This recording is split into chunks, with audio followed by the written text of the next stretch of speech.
ঢাকার আকাশে হেমন্তের মেঘের ছোটাছুটি, গরমের দাবদাহন কমতে শুরু করেছে। তবে উত্তাপ কমছে না দেশের রাজনৈতিক পাড়ার। একের পর এক সমীকরণ মিলিয়ে সামনে পা বাড়াতে হচ্ছে দেশের হর্তাকর্তাদের। সকলের সব সমীকরণের কেন্দ্রবিন্দু একটি জাতীয় নির্বাচন। দেশের ইতিহাসে সেরা নির্বাচন পেতে চলেছে জাতি, এমন আশাবাদী কথাও শুনিয়েছে অন্তর্বর্তী সরকার। তবে সে আশার মাহেন্দ্রক্ষণে পৌঁছাতে পাড়ি দিতে হবে কঠিন পথ। ইতিমধ্যে হুঁশিয়ারি জানিয়ে দিয়েছেন অন্তর্বর্তী সরকারের প্রধান ডক্টর ইউনূস।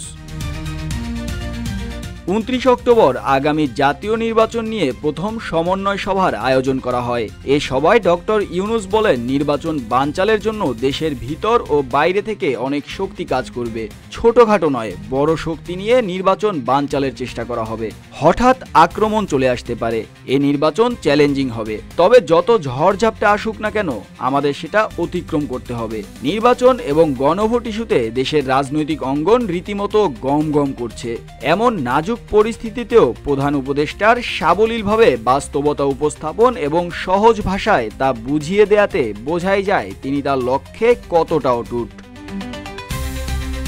27 অক্টোবর একটি সম্মেলনে সৌদি আরব যাওয়ার কথা ছিল প্রধান উপদেষ্টার। সৌদি যুবরাজ এবং প্রধানমন্ত্রী মুহাম্মদ বিন সালমানের আমন্ত্রণে রিয়াদে ফিউচার ইনভেস্টমেন্ট ইনিশিয়েটিভ সম্মেলনে যোগ দেওয়ার কথা ছিল তার। তবে দেশের চলমান রাজনৈতিক পরিস্থিতি, বিশেষ করে জুলাই সনদ বাস্তবায়ন প্রক্রিয়া ও আগামী জাতীয় নির্বাচন অনুষ্ঠানের প্রস্তুতি নিয়ে ব্যস্ততার কারণেই এ সফর বাতিল করেন তিনি।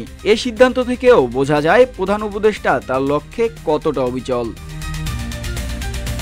নির্বাচনে সেনাবাহিনীকে ম্যাজিস্ট্রেসি পাওয়ার দিয়ে মাঠে রাখার ব্যাপারেও শক্ত মত দিয়েছেন অনেকেই। সরকারের পক্ষ থেকেও জোরালো ইঙ্গিত মিলেছে নির্বাচনে সেনাবাহিনীর কঠোর অবস্থানের ব্যাপারে। দেশের রাজনৈতিক পাড়ায় যখন আলোচনার মূল ইস্যু নির্বাচন, গণভোট আর জুলাই সনদ, তখন পর্দার আড়ালে থেকে ফ্যাসিবাদের কালো শক্তি হয়তো ভাবছে থাবাটা ঠিক বসাবে কোথায়। নির্বাচনে নৌকা প্রতীক থাকবে কিনা এ ব্যাপারে এখনো যথেষ্ট দোহাসা রয়েছে। জুলাই সনদ বাস্তবায়ন হলে তা আওয়ামী লীগের রাজনীতিতে একটি লাল কার্ড হয়ে দাঁড়াবে, তা নিঃসন্দেহেই বলা যায়। যদি সরকার আওয়ামী লীগকে নির্বাচনে অংশ নেয়ার সুযোগ করেও দেয়, তাহলে নৌকার মাঝি বর্তমানে কতজন খুঁজে পাওয়া যাবে তাও অনিশ্চিত। বর্তমান রাজনৈতিক সংকটের সময়ে সকল শ্রেণীর অংশগ্রহণে স্মরণকালে সেরা নির্বাচন আয়োজন ডক্টর ইউনূসের জন্য চ্যালেঞ্জিং বৈকি। তবে তার থেকে অনেক বেশি কঠিন আওয়ামী লীগের এই পথ পাড়ি দিয়ে দেশের স্বাভাবিক রাজনীতিতে ফেরা। অবশ্য সে লক্ষণও দলটির মধ্যে খুঁজে পাওয়া যায় না। তারা এখনো শক্তি দেখানোর সেই চিরাচরিত ধারা রাজনীতিতেই পড়ে আছে। ঝটিকা মিছিল করে আতঙ্ক সৃষ্টির চেষ্টায় ব্যস্ত পলাতক নেতাকর্মীরা। বড় নেতাদের চুরি করা টাকায় সারা দেশে ঘর ছাড়া নেতাকর্মীরা জড়ো হচ্ছেন ঢাকার অলিতে গলিতে।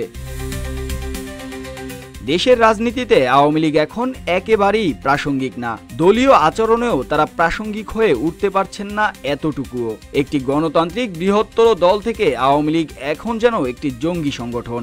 নেতাকর্মীরা পালিয়ে বেড়াচ্ছেন, অনলাইনে তাদের বার্তা পাঠানো হয়। সেই বার্তাও আসে গোপন কোনো স্থান থেকে।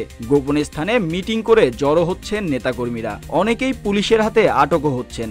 আবার সেই আটকের ঘটনা নিয়ে ফেসবুকে রাজনীতি করার চেষ্টায় ব্যস্ত আওয়ামীপন্থী পেজগুলো। এবার আসা যাক জুলাই অভ্যুত্থানের পর গঠিত হওয়া দল এনসিপির ব্যাপারে। জুলাই সনদ কিংবা গণভোটের ব্যাপারে এনসিপি এবং জামায়াতের মত যেন একে অপরের পরিপূরক হিসেবে কাজ করছে। তবে নির্বাচন ইস্যুতে এনসিপি নেতা নাহিদ ইসলাম দিয়েছেন বেশ চমকদার এক ইঙ্গিত।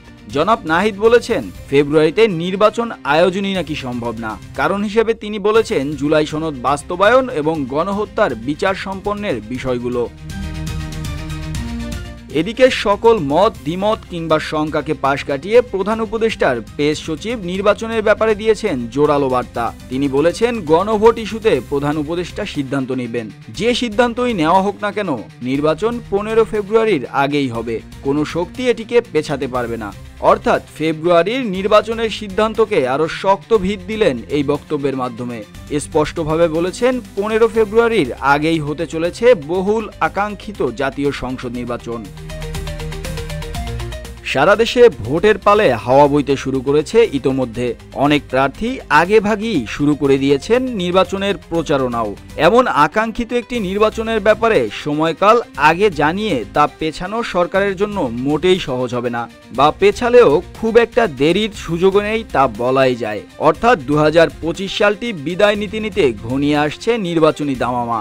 সারা দেশের মানুষ তাকিয়ে থাকবে আগামীর জাতীয় সংসদ নির্বাচনের দিকে। মুস্তাফিজ আবির, ডেস্ক রিপোর্ট, রূপালী বাংলাদেশ।